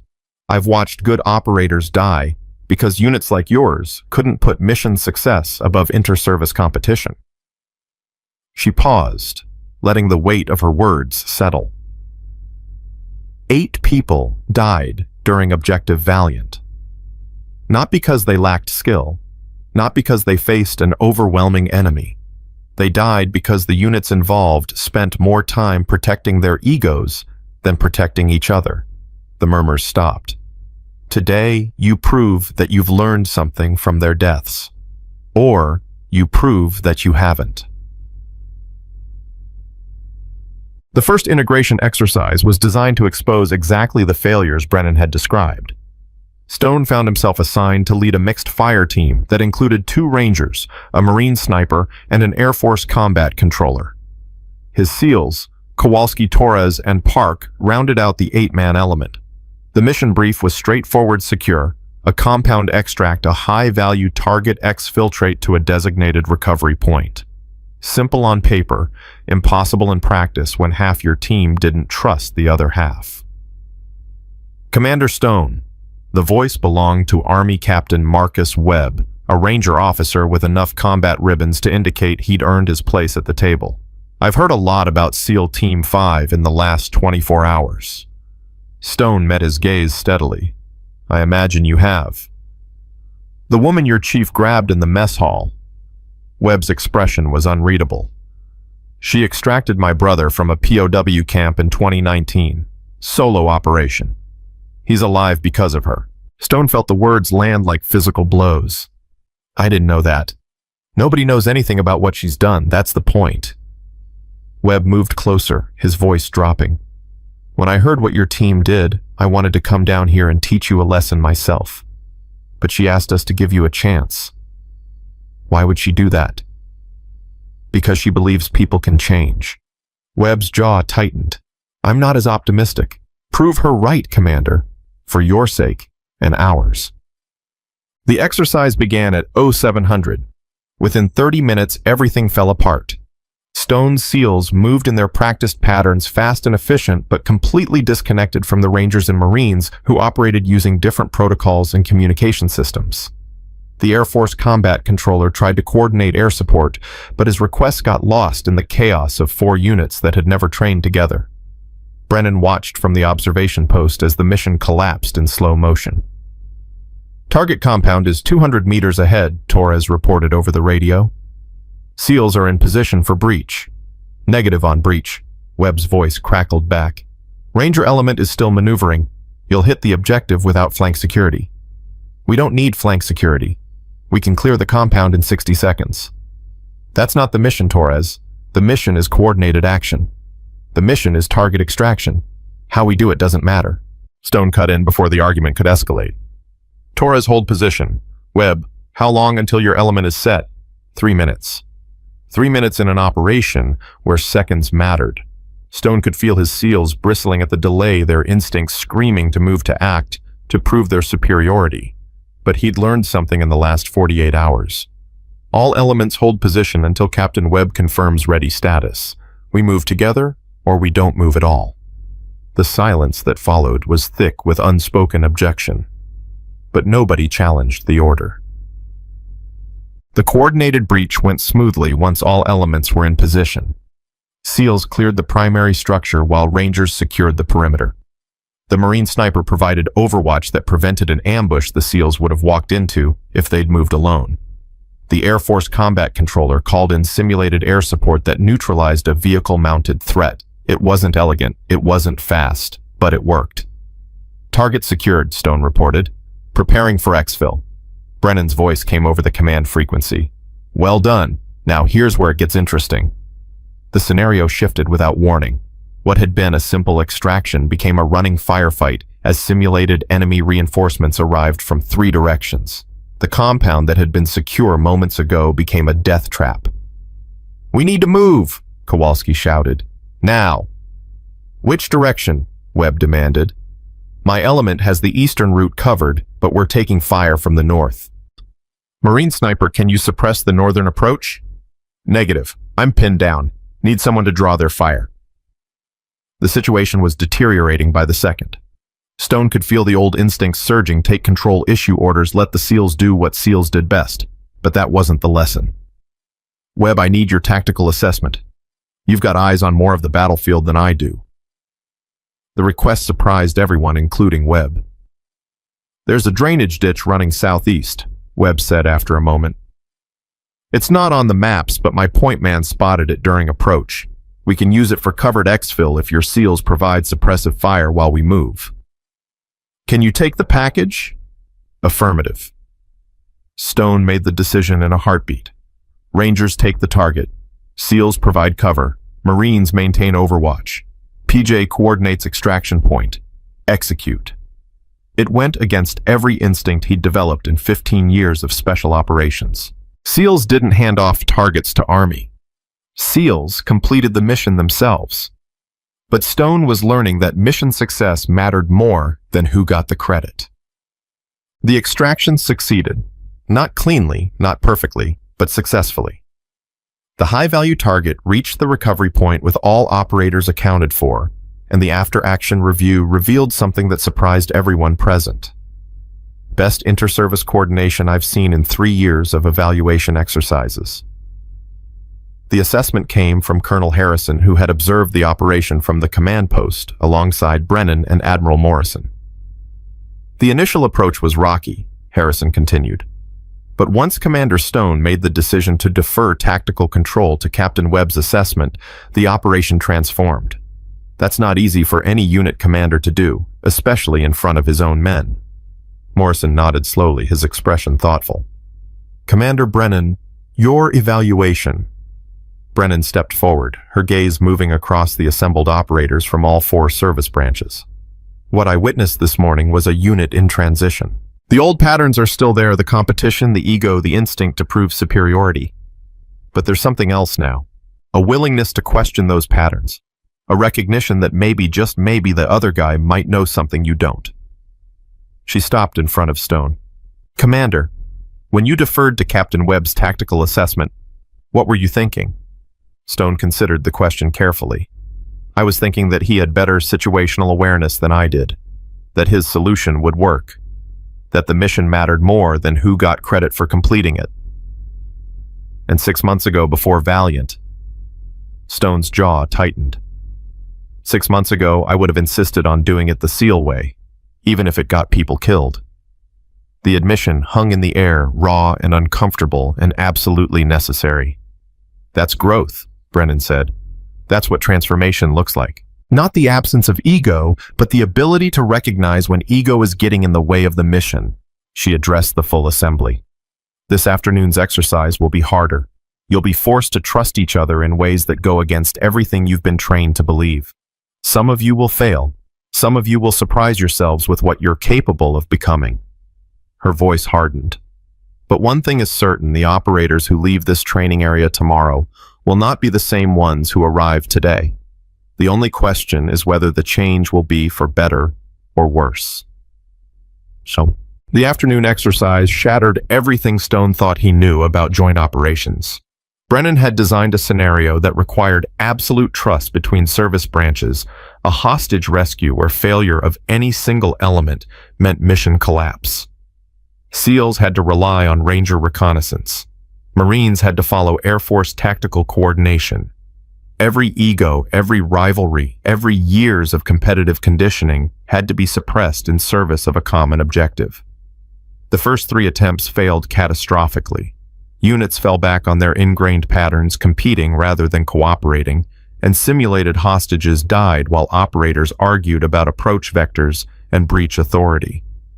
By 1600 hours, frustration had reached a boiling point. "This is impossible," Kowalski growled during a break. "We're supposed to trust people we've never worked with to do their jobs while we do ours. That's not how real operations work." "That's exactly how real operations work." The voice came from behind them. Brennan had approached without anyone noticing, which should have stopped surprising Stone by now, but somehow still did. "Chief Kowalski, do you know how Objective Valiant failed?" Kowalski's jaw tightened. "Units didn't coordinate effectively." "More specifically?" "I don't know the details, ma'am." Brennan's expression was unreadable. "A SEAL element identified the target location. Proper protocol required them to share that intelligence with the Ranger unit, providing perimeter security. Instead, the SEAL team leader decided to move on the objective alone, convinced that sharing the credit would diminish the achievement." She paused. "The Rangers had information about a secondary threat that the SEALs didn't know about. An ambush position that their reconnaissance had identified hours earlier. If the SEAL team leader had coordinated, he would have known." The silence stretched. "He didn't coordinate. He led his team into an ambush that shouldn't have existed. 5 SEALs and 3 Rangers died because one man valued credit over cooperation." Brennan looked directly at Kowalski. "That SEAL team leader survived. He has to live with the knowledge that his ego killed 8 people. Is that the kind of operator you want to be, Chief?" Kowalski's face had gone pale. "No, ma'am."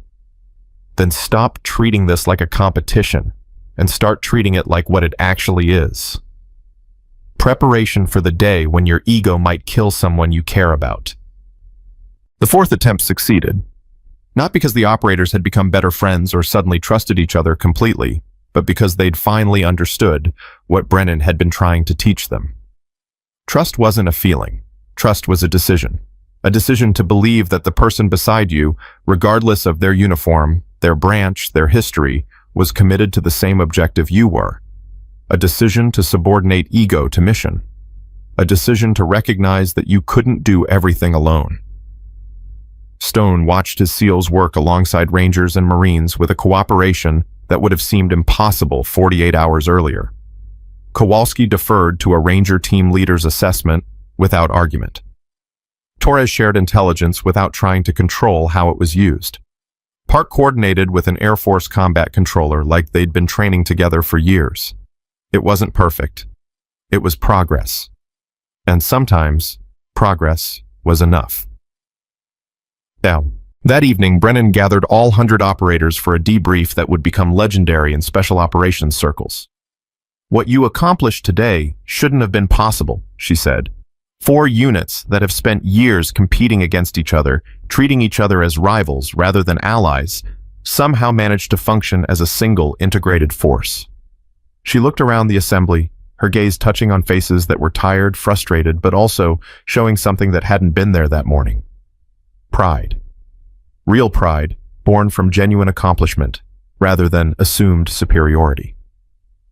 Tomorrow is the final evaluation.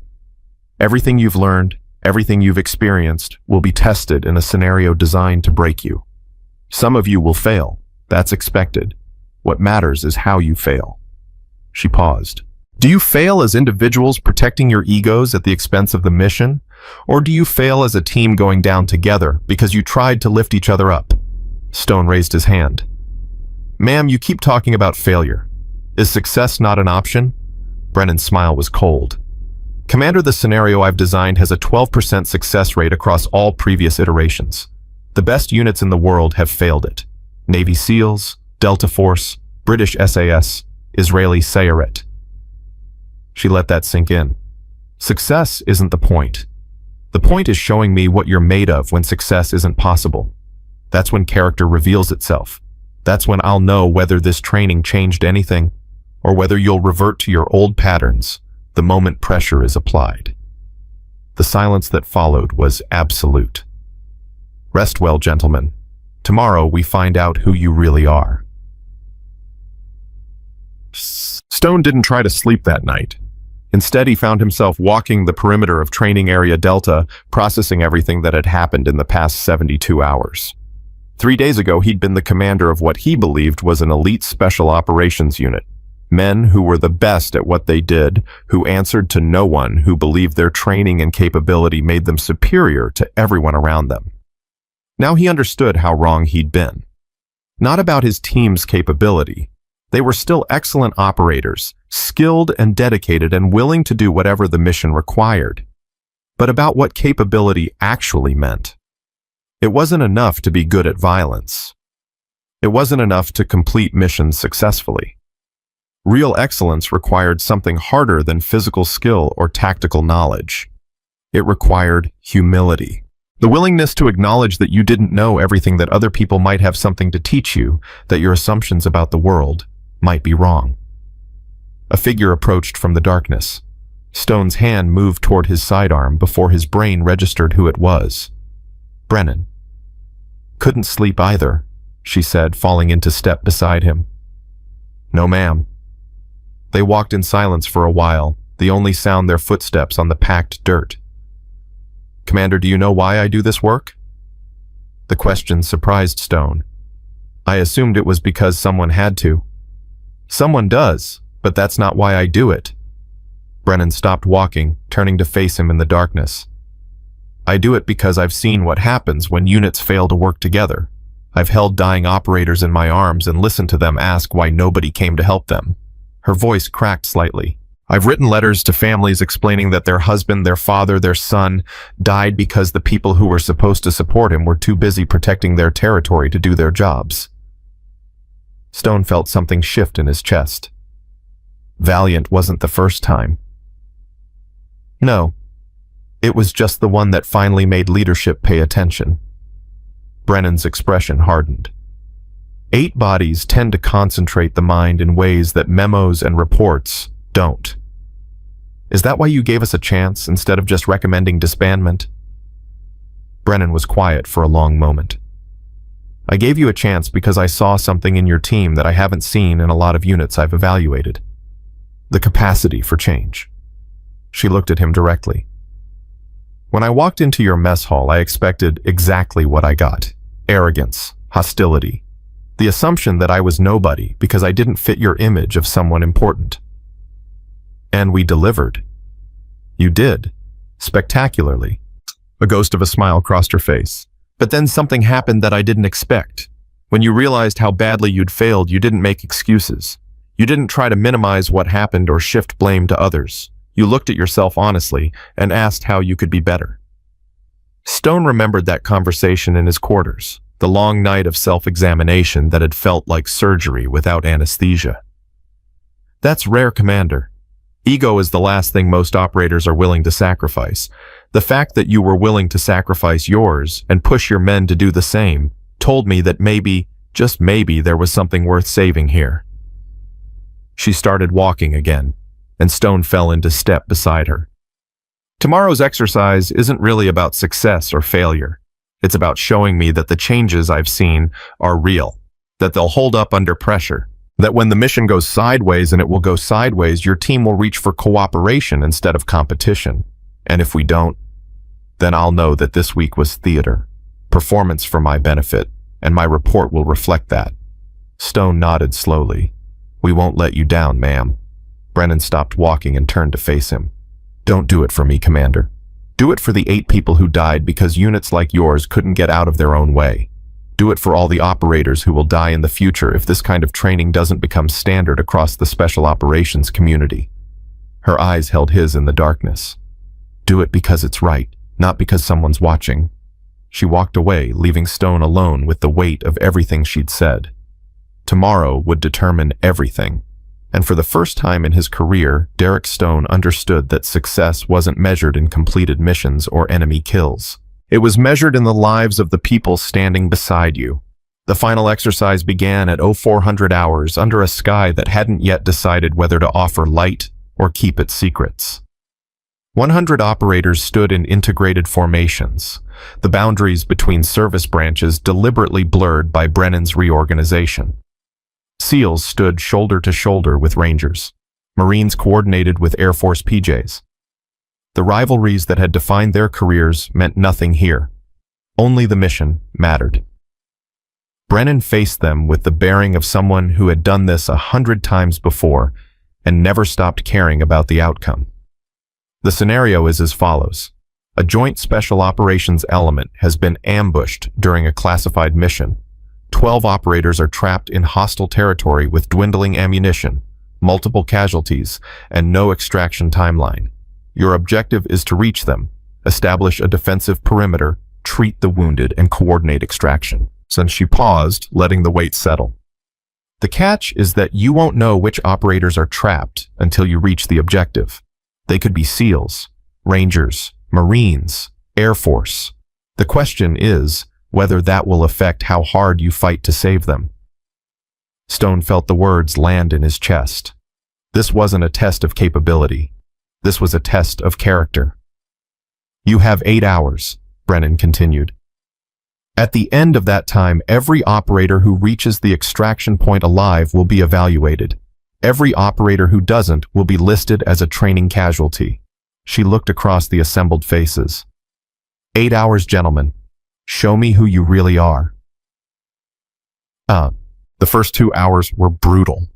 Stone led a mixed element through terrain that seemed specifically designed to break them. Every advantage they tried to exploit became a trap. Every shortcut led to ambush positions. Every moment of hesitation cost them ground they couldn't afford to lose. Kowalski moved at Stone's right shoulder, his injured wrist forgotten in the intensity of the operation.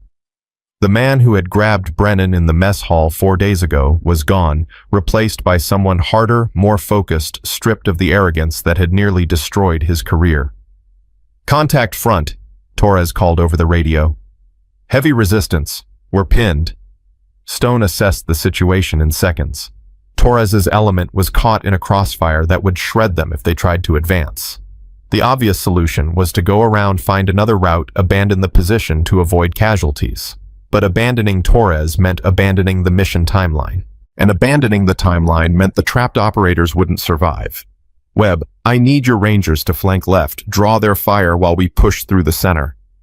That's a suicide run, Commander. We'll lose half my element.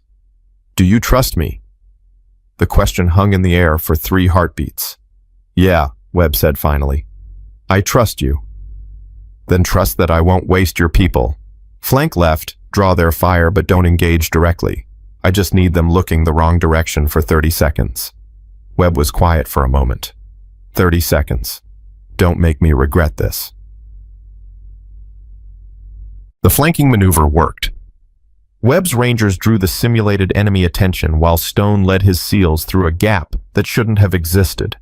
They broke through the kill zone with minimal casualties, linking up with Torres's element and pushing toward the objective. But the success came at a cost. 2 Rangers had been tagged as casualties during the distraction. Webb knelt beside their marked positions, his expression tight with a frustration that Stone recognized all too well. "They'll be fine," Stone said. "It's training." "I know." Webb stood up, checking his weapon with mechanical precision. "But in a real operation, those would be my people, my responsibility. That's why we're here. So when it's real, we do it better." Webb looked at him for a long moment. 3 days ago, I wanted to kill you for what your team did to Brennan. I know. Now I'm following you into a simulated war zone and trusting you with my Rangers' lives." Webb shook his head slowly. "People can change. I didn't believe that before." "Neither did I." They moved out together, SEAL and Ranger, pushing toward an objective that would test everything they'd learned and everything they'd become. The trapped operators were exactly where the intelligence had indicated, but nothing else was what Stone expected. The 12 personnel pinned down in the defensive position weren't random training casualties. They were real operators, men and women Stone recognized from different units, different branches, different eras of special operations. And at the center of the position, coordinating the defense with the calm precision of someone who'd done this 1,000 times before, stood Margaret Brennan. Stone felt his heart stop. "She's the package," he breathed. "She's been the package the whole time." The realization hit everyone simultaneously. The woman who'd been evaluating them, teaching them, breaking them down, and building them back up, she'd placed herself in the center of the most dangerous position in the entire exercise. If they failed, she would be listed as a training casualty. Brennan looked up as Stone's element approached, and something flickered in her expression. Recognition. Evaluation. The clinical assessment of someone who was about to learn whether her investment had been justified. "Commander Stone, took you long enough." "We had some obstacles, ma'am." "I know, I designed them." She gestured to the wounded operators around her. "We have 4 critical, 3 moderate, 5 ambulatory. Extraction point is 3 kilometers east. Enemy reinforcements are inbound." Stone processed the tactical situation in seconds. "How long until they arrive?" 47 minutes. It wasn't enough time. Even with 100 operators moving 12 casualties across 3 kilometers of hostile terrain in 47 minutes was borderline impossible. Unless they worked together. Unless they trusted each other completely. Unless everything they'd learned in the past 4 days actually meant something. "All elements," Stone said into his radio, "converge on my position. We're getting everyone out. No one gets left behind." The extraction became a masterclass in what joint operations could achieve when ego stepped aside. SEALs carried wounded Rangers. Marines provided security for Air Force medics. Every service branch worked in perfect concert, their differences meaningless in the face of a common objective. Stone found himself working alongside Kowalski to transport a wounded Marine sniper whose leg had been tagged as a simulated fracture. The wait was brutal, the terrain unforgiving, but neither man complained or slowed. "Chief," Stone said between labored breaths, "when this is over, I want you to know something." "Sir, what happened in the mess hall, the way you treated Brennan, I should have stopped it before it started. I saw the same assumptions you made, and I didn't question them." Kowalski was quiet for a moment. "We all made those assumptions, sir. But I'm the commander.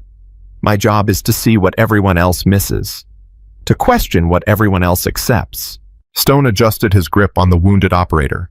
"I failed at that job, and I won't fail again." "Neither will I, sir." They pushed forward together, SEAL commander and SEAL enforcer, united by something stronger than rank or rivalry. The shared understanding that their assumptions had almost destroyed them, and the shared commitment to never let that happen again. Enemy contact came at the 30-minute mark. The simulated reinforcements hit their column from 2 directions, simultaneously threatening to split their formation and isolate the casualty carriers. Chaos erupted as operators scrambled to establish defensive positions while protecting the wounded. "We're going to lose people," Webb shouted over the gunfire. "We can't hold this." "We hold it," Stone shouted back. "We hold it until everyone is through." The next 12 minutes were the longest of Stone's career. He watched operators from 4 different service branches stand shoulder to shoulder against impossible odds. SEALs provided suppressive fire while Rangers dragged casualties to cover. Marines flanked the enemy position while Air Force PJs kept wounded operators stable under fire. There was no competition, no ego, no concern about who got credit for what. Just 100 people fighting as one unit, protecting each other with everything they had.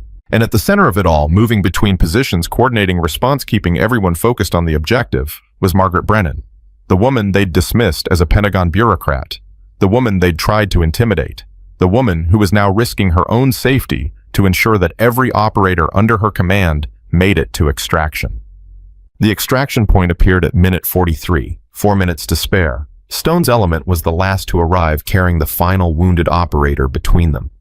His arms burned, his legs screamed, every muscle in his body begged for rest. But they'd made it. All 100 operators, all 12 casualties, everyone accounted for. Stone lowered the wounded Marine to the ground and looked around at the people who'd made it happen. SEALs and Rangers and Marines and Air Force all collapsed together in exhausted triumph. No one cared about service branches, no one cared about rivalries. They'd survived together. That was all that mattered. Brennan walked through the extraction point, checking on wounded personnel, offering words of encouragement to exhausted operators. When she reached Stone, she stopped. "Commander." "Ma'am." "Your element's performance during the final engagement exceeded expectations, particularly your decision to hold the defensive line while the casualty bearers moved through." Stone nodded slowly, too tired for formal responses. "We weren't going to leave anyone behind." "I know." Brennan's expression softened almost imperceptibly. "That's why you passed."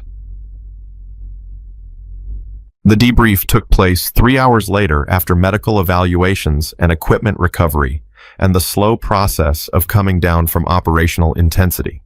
Admiral Morrison had returned for the final assessment, his expression unreadable as Brennan delivered her report. "Based on my evaluation of SEAL Team 5 over the past 72 hours, she said, I am amending my preliminary recommendation. The unit should be removed from probationary status and returned to full operational readiness." Stone felt something release in his chest that he hadn't realized he'd been holding. "Furthermore," Brennan continued, "I recommend that Commander Stone be designated as a lead instructor for the new Joint Special Operations Integration Program. His demonstrated ability to subordinate ego to mission effectiveness makes him uniquely qualified to teach other unit commanders." Morrison nodded slowly. "Commander Stone, do you accept this assignment?" Stone looked at his team. At Kowalski, who'd transformed from antagonist to advocate. At Torres, who'd learned that intelligence could come from anywhere. At Park, who'd proven that instinct sometimes mattered more than experience. "Yes, sir, I accept." "Very well." Morrison turned to address the assembled operators. "What happened here this week will become a model for inter-service cooperation across the special operations community. The lessons you've learned, the transformation you've demonstrated will save lives for decades to come." He paused, his expression hardening. "But don't mistake this for an ending. This is a beginning. The work continues every day, in every operation, in every interaction with fellow operators, regardless of their service branch. The moment you forget what you learned here is the moment you become the problem again." His gaze swept across the formation. "Dismissed." Demo. Stone found Brennan 30 minutes later standing alone at the edge of Training Area Delta. "Ma'am, may I have a moment?" Brennan turned, her expression neutral but not unwelcoming. "Commander, I wanted to thank you, not just for the second chance, but for," he struggled to find the right words, "for showing us what we couldn't see about ourselves. That's my job." "No." Stone shook his head. "Your job is to evaluate units and write reports. What you did here was something different. You invested in us. You believed we could change when we hadn't given you any reason to believe that." Brennan was quiet for a long moment. "Do you know why I came to Coronado personally, Commander? Why I didn't just send a representative to conduct the evaluation? No, ma'am. Because of Objective Valiant. Because of the 8 people who died." Her voice carried a weight that spoke of personal connection. "One of them was my nephew, 26 years old, Army Ranger, killed because a SEAL team leader decided that coordination was less important than credit." Stone felt the words hit him like physical blows. "I didn't know. Nobody knows. I requested the assignment be classified to avoid accusations of bias." Brennan's expression hardened. "But every time I evaluate a unit like yours, every time I see the arrogance and the ego and the assumption that other service branches don't matter, I see Michael's face. I hear his voice asking why nobody came to help him." Her eyes met Stone's with uncomfortable intensity. "That's why I do this, Commander. Not for reports or evaluations or career advancement. I do it because somewhere right now there's another 26-year-old operator whose life depends on whether the people around him can put ego aside and work together." Stone stood in silence, processing the weight of what she'd shared. "I'm sorry about your nephew. Don't be sorry. Be different." Brennan's voice softened. "What happened to Michael can't be undone, but what happens to the next operator in his position that's still being written? You have the power to change that story, Commander. You and everyone you train from this point forward." She extended her hand. "Make his death mean something. That's all I ask." Stone took her hand, feeling the calluses and scars that spoke of decades of service most people would never know about. "I will, ma'am. I promise." 3 months later, Stone stood in front of a new class of Special Operations personnel representatives from every service branch gathered for the first iteration of the Joint Integration Program. The room was filled with the same kind of arrogance he recognized from his own team 3 months ago. The same assumptions, the same certainties that would crumble the moment they faced real pressure. "Welcome to integration training," he said. "Over the next 72 hours, everything you think you know about special operations is going to be tested. Some of you will fail. Some of you will surprise yourselves. All of you will be changed." A hand went up in the back row, a young SEAL petty officer with the swagger of someone who'd never been truly humbled. "Sir, with respect, what makes you qualified to teach this course? You're a SEAL. Why should Rangers and Marines listen to SEAL doctrine?" Stone smiled. It was the same question he would have asked 3 months ago. "Because I'm not teaching SEAL doctrine, petty officer. I'm teaching something I learned from a 54-year-old woman who dismantled my entire team in 43 minutes and then showed us how to become something better than we'd ever been." He looked around the room. "Her name is Margaret Brennan. Some of you may have heard of her. Most of you haven't. But by the end of this week, you'll understand why she's one of the most important people in special operations and why the lessons she taught me might save your life someday." The arrogance in the room faltered slightly. "Now," Stone continued, "let's begin with the hardest lesson, the one about assumptions." In an office at JSOC headquarters, Margaret Brennan reviewed the evaluation reports from Stone's first training cycle. The results were better than she'd expected. Unit cooperation scores had improved 37% across all participating elements. Inter-service friction incidents had dropped by half. Most importantly, the operational effectiveness of joint teams had increased by margins that made the statisticians double-check their calculations. Change was possible. She'd proven it at Coronado. Stone was proving it now with every class he taught. And somewhere in training areas and mess halls and briefing rooms across the military, the ripples were spreading. The next generation of operators was learning that strength didn't come from dominance or competition. It came from the willingness to trust people who were different from you, to question your own assumptions, to recognize that the person standing beside you might know something you didn't. Brennan closed the report and looked at the photograph on her desk. Michael in his army dress uniform, smiling at the camera with the confidence of a young man who believed he was invincible. "It's working," she said quietly. "It's finally working." She stood and walked to the window, looking out at a military installation that represented the best and worst of what armed forces could be. Somewhere on that base, new operators were being trained to avoid the mistakes that had killed her nephew. Somewhere, unit commanders were learning that ego was the enemy of mission success. Somewhere, the culture was shifting slowly, painfully, but undeniably. Not fast enough. Never fast enough. But progress nonetheless. Brennan returned to her desk and opened the next file, another unit evaluation, another opportunity to identify the assumptions and arrogance that got people killed. The work never ended. But that was okay, because as long as there were young operators like Michael who deserved better than death by friendly negligence, Margaret Brennan would keep fighting, one unit at a time, one lesson at a time, one transformation at a time. 6 months after Coronado Stone received a letter from an operator he'd trained in the first integration class. The man was a Marine captain now commanding a joint element in an operation that remained classified. The letter was short. Commander Stone, last week my team conducted an extraction that went sideways. We should have lost people. We didn't. Because when things fell apart, SEALs and Rangers and Marines stopped worrying about who was in charge and started worrying about getting everyone home.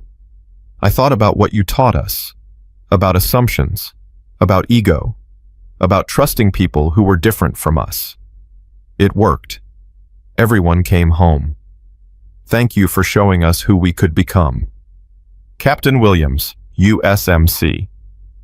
Stone read the letter 3 times.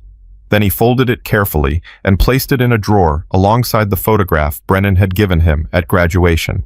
A picture of her nephew Michael, forever young, forever smiling, forever reminding Stone why this work mattered. The transformation was complete. But like Brennan had said, transformation wasn't an ending. It was a beginning.